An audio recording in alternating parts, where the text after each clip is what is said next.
Hey there, everybody. Tom Funk's Travelogue. I am in Sharjah, out in the desert at the Buhais Geology Center, Geology Trail with Interpretive Center. And there's some plantings and some cool geology and bird singing. So let's take a walk and check it out.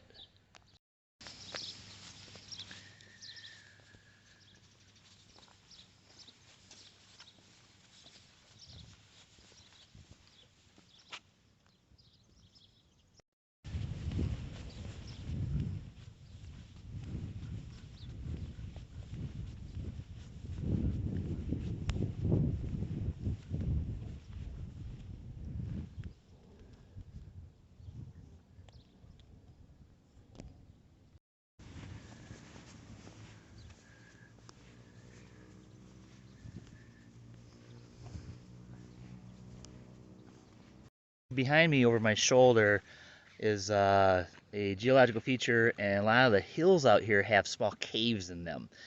And that led to shelter for people who came through this area 125,000 years ago. And we learned at Malaiha a few weeks ago that they have found evidence where humans resided and lived and were in this area 200,000 years ago, which makes the oldest known settlement of humans outside of Africa, right here in Sharjah. So that's pretty cool. So if you look through binoculars, you can see little caves and stuff in this hill, which up close it looks like a big pile of pudding that was dropped on the surface of the earth, and little air bubbles create little caves. So there you go. It's a pretty cool feature.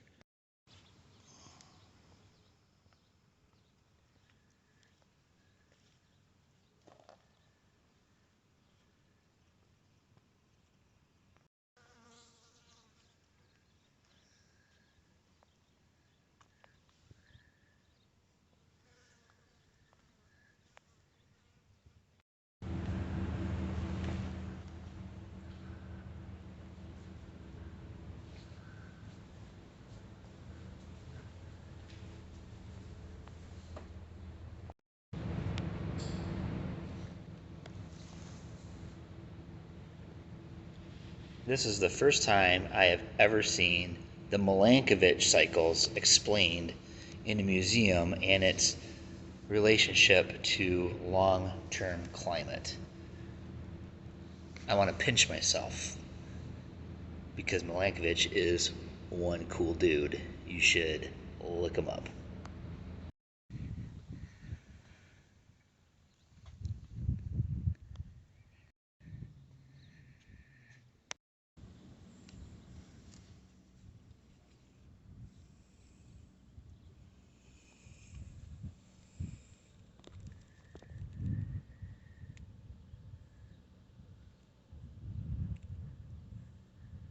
What you basically have here is the crust of the earth buckled up. And this rock right in front of me, this is ophiolite. This is actually the Earth's crust. And it was oceanic crust. And it buckled up. And then what happened is the sea covered it and created that top layer, which is limestone. And in between it is conglomerate. So this has been under the sea, and this is also now desert as well. When you look at this ophiolite, you see there's some other rocks in there, and I think they call it serpentine, and it's been altered over time. And there's those white streaks, that's magnesite and calcite minerals, which formed later when water percolated through the deep cracks in this serpentine and reacted with it. So it is a soft rock, and it breaks easily into chips.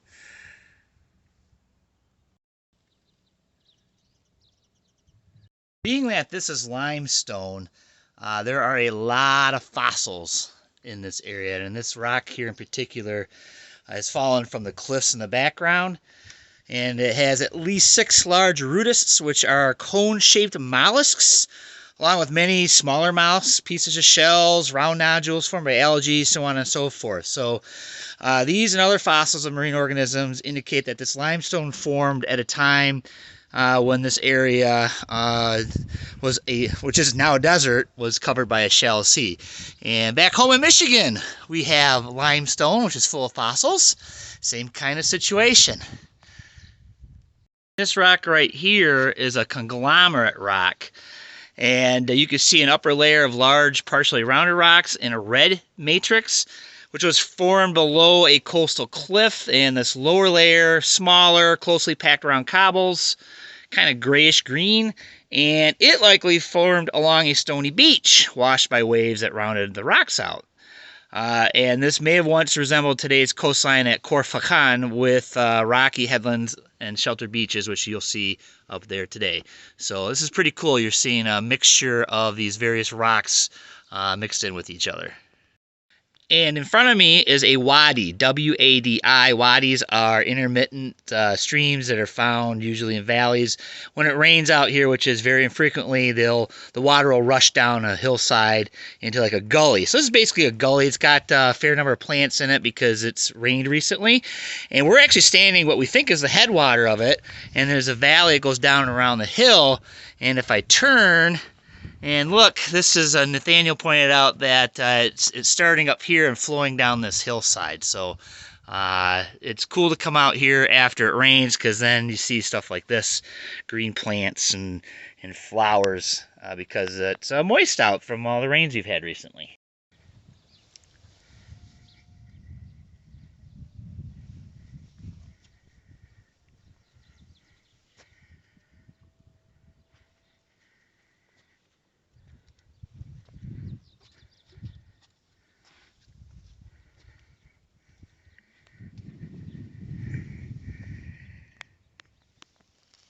A dripstone, which is a chunk of limestone which fell off the top here, and you can see these overlapping edges.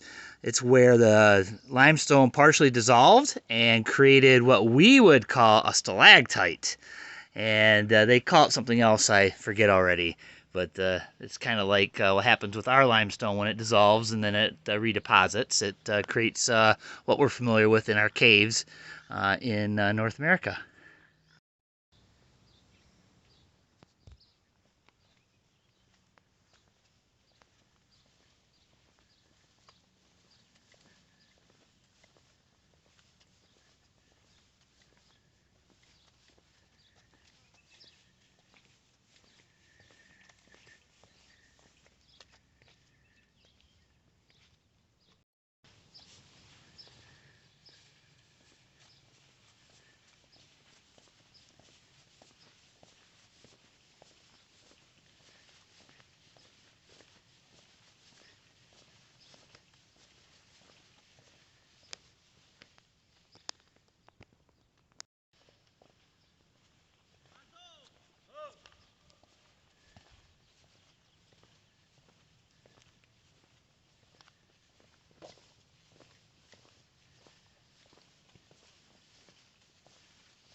We have another tomb. This one is also from the Bronze Age, and it's estimated to be 3,000 to 4,000 years old. There were about 90 funerary constructions found in this area, and this is just one of many, one of those 90, I guess. And these are quite common around here. Tombs and cemeteries that date, several thousand years ago. So.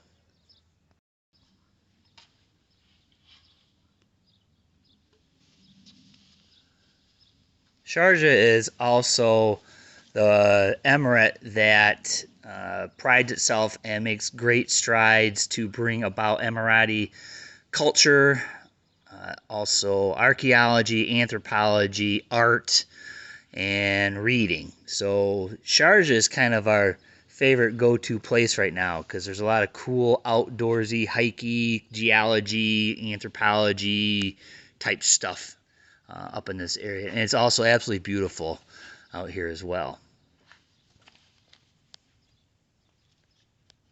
Oh, pretty cool place. It's about 2 hours from where you live in Abu Dhabi. Well worth a visit. Great geology. There's even some wildlife flittering around in the area as well. A lot of great interpretive graphics and a nice geology trail as you saw. So thanks a lot for joining me on Tom's Travelog. We'll see you in Abu Dhabi and maybe even Sharjah at Buhais. Thanks.